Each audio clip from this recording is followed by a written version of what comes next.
Hey everybody, Christy here, and we are going once more into the breach with the commentary on the Love Never Dies episode. So let's do this thing. This is essentially a continuation of the Phantom of the Opera episode. I kind of consider this a little two-part series there, but I did have the same basic attitude as I was approaching this material, where I didn't want to get into too much nitpicky fan raging, but at the same time I wanted to express why I thought this musical failed, not only as a sequel to Phantom, but as a musical on its own terms. There are a couple inside jokes here. I'll talk about those as I go on. But overall, I'm pretty happy with the level I approached this on. And that is why I started with this Andrew Lloyd Webber George Lucas comparison, because even if you've never heard of Love Never Dies, you have heard of the Star Wars prequel trilogy and the fan reaction to that.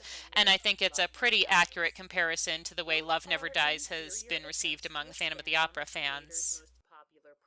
So this upcoming joke about the fan reaction, when I was writing this, my dream was to have a Lisa Hanson cameo and just do a blood-curdling fan rage scream at the camera, but I chickened out and never approached her and just went with this Office clip instead, which worked fairly well.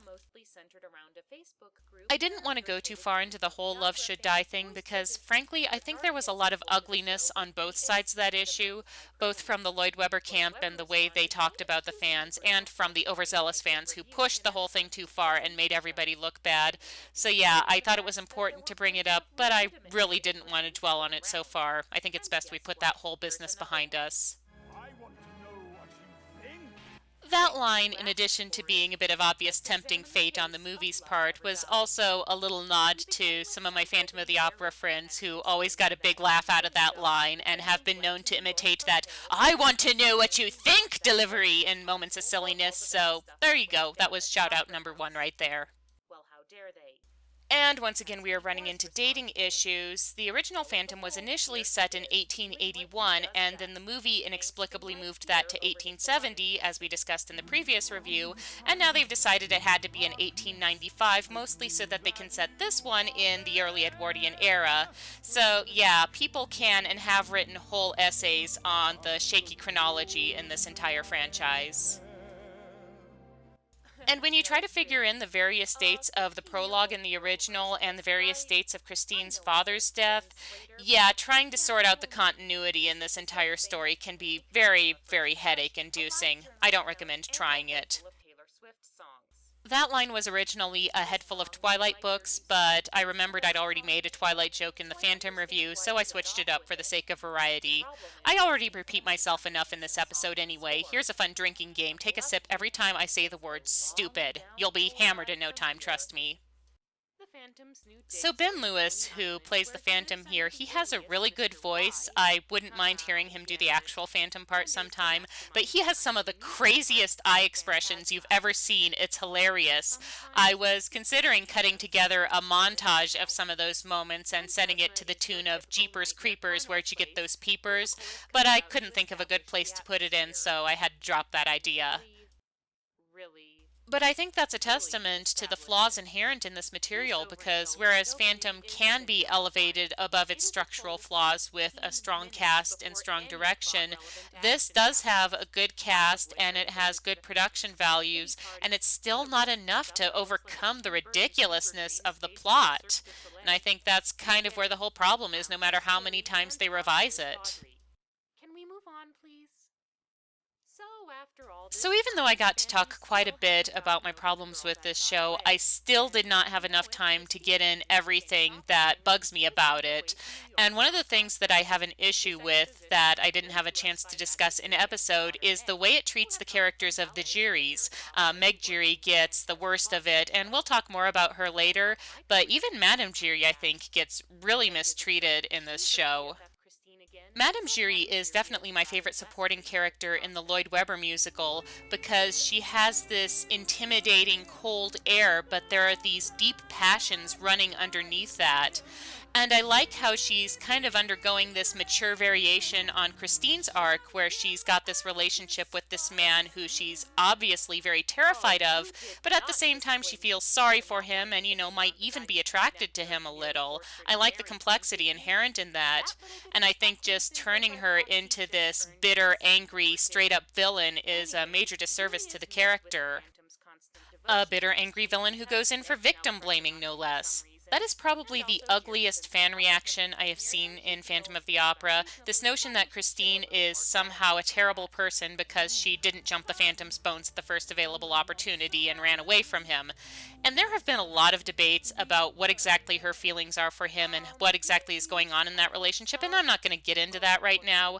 But no matter how you slice it, I mean, the Phantom, even if you feel sorry for him, he did do a lot of terrible things to her and is pretty much to blame for the way that relationship turned out. And I think that's one of the real disappointing things about Love Never Dies, is that it played into that whole victim blaming and the notion that the Phantom was somehow the victim in the whole relationship and was not to blame for how that turned out. And that's one of the more headache-inducing aspects of the whole thing. And tying into that, we have the whole vilification of Raoul, which I think somebody online said it a lot better and more succinctly than I can. If you have to drag Raoul down to the Phantom's level in order to make the Phantom's relationship with Christine work, I mean, what does that say about the relationship you're trying to promote? Something you see most often in lower Progeny, for you non-Phantom fans, is basically the epitome of bad Phantom fanfic cliches, and it bears a lot in common with Love Never Dies. There's the Phantom Christine love child, there's Raoul being a terrible person, there's Christine dying at the end in what I recall was a really stupid manner. So when people say that Love Never Dies is basically a bad fanfic plot, they're not using that term lightly. And we just passed shoutout number 2 with the marked up pictures and the misspelling of Raoul's name, which happens a lot in bad fan fiction. The Hispanic variation, R-A-U-L, comes up a lot, but there is this particularly terrible fic where the author tried to write, I think, Raoul's ingenious plan, but instead it came out Raoul's ingenious plane. And that's kind of been an inside joke on a live journal community I used to frequent called Fanwank, spelled with a PH, obviously. So that was a little nod to all the bad fanfics that we laughed at over the years. The ironic thing is, for all that this musical tries so hard to make Raoul into this terrible person and clearly unworthy of Christine's affections, he's actually the only character in this that I really feel any empathy for. I mean, he seems to be the only person who recognizes how fucked up this entire situation is, and really he's spent the past 10 years of his life with drippy Love Never Dies Christine and irritating precocious Gustave, and honestly I think that would drive anybody to drink. And really, he's been the honest, faithful one in this relationship, so who's the bad guy there? Ah yes, more bizarre phantom porn. I haven't read that one either, but I did look at the author's Amazon page out of curiosity, and she definitely has an interesting bibliography. Most of her books, as I recall, involve having sex with Bigfoot.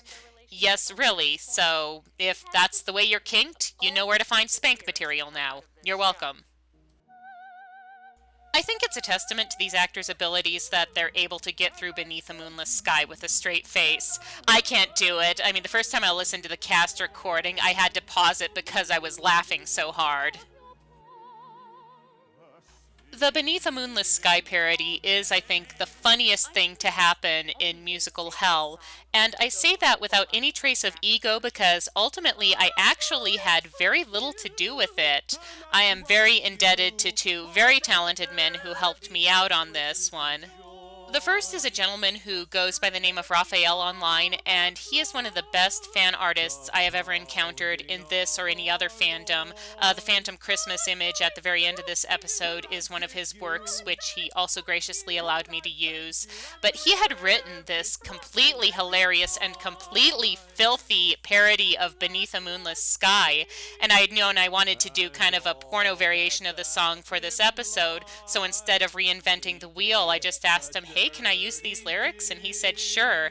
And he did the whole song. I actually used one of the cleaner verses. The others involved words like Dirty Sanchez. But if you ever find it online, it is wonderful and brilliant, and he's very funny. And then the second is Roby Johnson, the absent commentator who sang the Phantom's part. And he was very helpful on that, first with volunteering in the first place, and then working with me to find a key that we could both sing in, and then doing it in that over the top melodramatic manner that I really wanted for that song. I just had so much fun cutting that together. I had this big smile on my face the whole time. So, yeah, that was definitely one of the better musical hell experiences I have ever had. And if either of them are listening in, I just want to say thank you again so much for all your help on this. You really helped make this episode special and everything I wanted it to be, and I really appreciate it. Andrew Lloyd Webber's inability and/or unwillingness to edit himself is, I think, my biggest problem with his later work. I mean, this musical and The Woman in White in particular suffer from it, but it goes back at least as far as Sunset Boulevard, where Norma Desmond comes in, and she has these two big florid ballads, one right after the other, establishing herself, and it's just too much and too excessive, and it does drag the plot down. But that does tie back into the analogy I was making earlier between Lloyd Webber and George Lucas. I think they both have that problem where their success and influence has gotten to the point where they've lost that collaborative effort that made their earlier work so good. And what they really need more than anything is just someone to stand up and tell them, this needs to be fixed, this needs to be cut, this just doesn't work. I think everybody needs somebody who can tell them no once in a while. That's the mom and me speaking. A lot of people defend the score of Love Never Dies as one of its strengths. They say the music is good even though the plot and lyrics are terrible, and I can't quite agree with that. I think it's too incohesive and overindulgent to really qualify as a great score, but there are a few good melodies in there. The Dear Old Friend melody is nice. It just goes on for much longer than it needs to. And speaking of the score, a lot of you probably recognize this part as coming from the original Phantom. It was in the unmasking scene and one or two other places. And that happens a lot in Love Never Dies. There's these callbacks to the original score, and they always kind of irritate me because they remind me of how good that music was and how much I loved it and how much I felt that this suffered in comparison. There was a line in an old Mystery Science Theater episode, never put a good movie in your crappy movie. This is the same basic principle. Right here, I think, is the crux of my problem with Love Never Dies as opposed to the original, where we're expected to empathize with the Phantom and he never really earns it. Not too long ago, I did a crossover with the web series Judge of Character where we talked about the Phantom, and we spent a lot of time discussing how he's a tragic villain. And one of the main things about tragedy, especially as the ancient Greeks understood it was something that came out of your own flaws and shortcomings as a person. And I think you really do get that in the original, and you do get to see him face up to the consequences of his actions in the end, and that's where the empathy comes from. And here he's never really held accountable for the terrible things he does, and as a result you can't really get that empathy for him. And no, Christine dying does not count as him facing the consequences of his actions, because that implies that she's more important as the object of his desire than she is as a person in her own right. And I think that also kind of contradicts that final scene in Phantom and where those characters wound up at the end of that story. And I think forcing these characters back into their old roles and making them lose the progression that they'd had in the original, and yes, it wasn't that much of a character arc, but it was still there.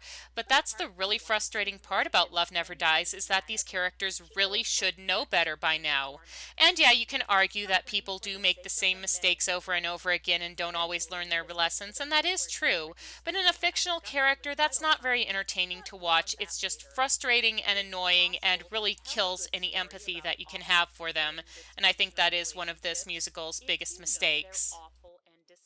I'd considered using Stephen Sondheim's Company as an example of a story where there are flawed, dysfunctional characters that you still empathize with, but I kind of have mixed feelings about that particular work. It has some great moments musically, but the characters aren't really people that I connect to very well. That says more about me and my life experience than it does about Stephen Sondheim, who is really great at creating flawed, screwed up characters that you still feel sorry for. Again, because he knows that they are flawed and screwed up and works with that, which is something that this musical really does not do. I always thought this was a major parenting fail on Christine and Raul's part, where they never sat Gustav down and said, listen, that guy in the mask, he's very dangerous. He's killed several people. He tried to kill your father, so you need to stay away from him. Because, I mean, come on, this kid is 10 years old. He is more than old enough to grasp that concept and be able to act accordingly on it. I also think it's really stupid that the Phantom just up and decides he's Gustav's father because the kid can play the piano and has an interest in creepy stuff. As far as the first goes, I mean, come on, he has musical talent 2 generations back on his mother's side, and the second, he's 10 years old. He's a 10-year-old boy. They're all about the creepy and weird shit, so there's really not a whole lot of concrete evidence to be working with here. The Beauty Underneath is a song I think I would like more, at least on a guilty pleasure level, if it weren't for the context of it, because it does kind of come out of nowhere in this story, and the whole idea of singing these particular lyrics to a small boy is just so wrong.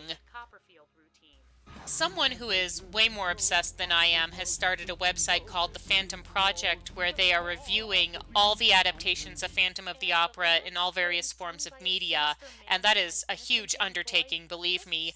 But in their review of Love Never Dies, they talk a lot about how the Phantom-Gustav relationship is paralleling the Phantom-Christine relationship in the first musical, and how kind of the sexual subtext that was going on in the first is kind of bleeding through here, and that's part of what's making it so disturbing and wrong. Having the kids sigh yes in that ecstatic manner really doesn't help either, nor does the way the Phantom keeps grabbing his shoulders like that. That's just, I feel like I need to call child services throughout that entire song. And the Phantom really needs to start warning people before springing his face on him like that. I think, if he let them know what was going on there, he wouldn't be getting all these dramatic freaked out reactions every time he took his mask off. Some of the Ben Lewis crazy eyes I was talking about earlier, he really looks like the "oh really" owl in that shot. I'm pretty sure that somebody has actually made a meme to that effect. I'm not about to go hunt for it right now, but you can look for it online if you want to. And more of the characters going through the same motions without ever actually learning anything from them. That has really killed a lot of television series from me, especially Friends, which I gave up on after like the 50,000th Will They or Won't They Ross and Rachel rendition. Eventually you get to the point where it's like, okay, they're not going anywhere with this, I'm out. This right here is the biggest example of the disturbingly sexist undertone that permeates this entire story. And I'm not saying that the original Phantom was any great feminist manifesto or anything, because it certainly wasn't, but I always thought there was something very nice about the fact that it was Christine who catalyzed that resolution, and who did it not by kicking ass and taking names, but through an act of compassion. I always thought that was a very elegant, beautiful moment. And here she is not only denied that agency, but she's actually shamed for making the quote-unquote wrong choice in her life, and that just sits with me the wrong way. There's also kind of this virgin whore complex thing going on with her and Meg, which is kind of odd when you consider Christine was the one who was cheating on her fiancé the night before her wedding. But yeah, it's very uncomfortable and just leaves a lousy taste in my mouth. Bathing Beauty kind of exemplifies that concept on an artistic level, where you have Meg, who, because she's this populist striptease dancer, is, inferior to the pure, perfect artist Christine. And that's kind of hypocritical when you consider Andrew Lloyd Webber himself is more of a populist entertainer. I'd also like to know what kind of show this is, where you have this burlesque number and this big operatic aria on the same bill, and it's all emceed by these 3 sideshow freaks. That's just a very bizarre lineup right there. I mentioned the freaks only in passing in the review because there's really not a whole lot to say about them. They're implied to be the Phantom's henchmen, but they really don't have much effect on the plot, and, they're basically just there for the atmosphere and to look weird, and that's about all you can really say about them. I think if Raul had any sense whatsoever, he would have come clean on the wager right here, because he does indicate that he recognizes what a stupid idea this is, and if he had come clean on that and apologized for it, he probably would have gotten Christine to walk. But there you go, we're kind of in idiot plot mode right now, so there's not much to be done for that. I'm surprised that they didn't seem to consider the implications of that whole necklace scene, because it really does look like that Christine is being bought by the Phantom, not to mention that that's a maneuver usually carried out by more reprehensible characters as indicated in this montage. So for that to be a moment between two characters that we're supposed to be rooting for and empathizing with, it just doesn't work out well at all. There originally was going to be a gag here where I inserted a clip of Will Ferrell and the producers shouting, "Key change!" But I just cut that for time mostly. The title song of this show has a really bizarre history, even by Andrew Lloyd Webber's standards of repurposing music. It was originally written in the 90s for a proposed sequel to Phantom and was then called The Heart is Slow to Learn, but that never came through, and so it was reused in his musical The Beautiful Game. But then he came back to the whole Phantom sequel thing, so he pulled the melody out of The Beautiful Game and used it for Love Never Dies. So there you go, one melody, three sets of lyrics, and it's really not his best song, so it doesn't really seem to justify the overuse of it. I initially went into Meg's backstory a bit more here, and that got cut for time, but it's revealed in this scene that she has been prostituting herself out to the Phantom's business partners in order to help his deals move forward and pave his way to success. And my reaction to that was she should have just followed Ava Perón's example and slept her own way to the top instead of sleeping somebody else's way to the top, especially an ungrateful bastard like this guy. And that goes back to that whole virgin whore thing, this idea that Meg is somehow ruined and therefore can never be as special as Christine is. So yeah, these are our two main female characters, the stakes in a wager and a crazy hooker. And now you know why this musical pisses me off so much.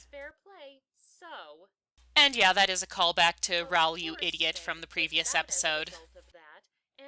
Always thought a better ending to this musical would have been Meg and Christine telling the men to fuck off and then just leaving with Gustave. But yeah, that was never gonna happen. This part where I dub in the Empire Strikes Back audio came out a little different than I'd initially planned. I'd originally intended for the Phantom to be, quote-unquote saying the Darth Vader lines, but he doesn't talk to Gustave until after Christine dies in this scene, and it didn't look right to me, so I just arranged it so Christine was saying that part, and actually I think it came out a lot better. I just really like the idea of James Earl Jones's voice coming out of the soprano lead. Even on fast forward, I had to cut about 3/4 of Christine's death scene. She takes forever knocking off in this show. It's ridiculous.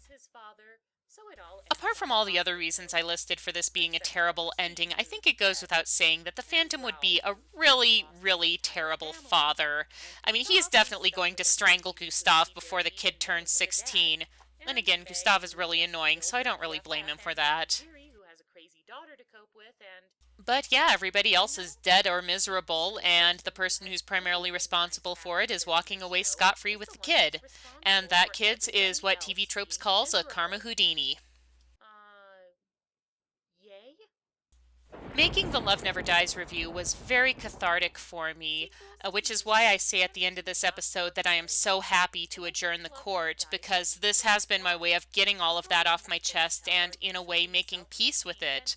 I mean, I will never, never love this musical, and I will certainly snark on it if the opportunity arises, but it doesn't enrage me like it used to anymore, and I think being able to have my say like this has enabled me to be able to step away from it, in a way. Yeah, you thought this was just a silly web series about a demon criticizing terrible musicals. It's actually an extended therapy session. It works surprisingly well, actually.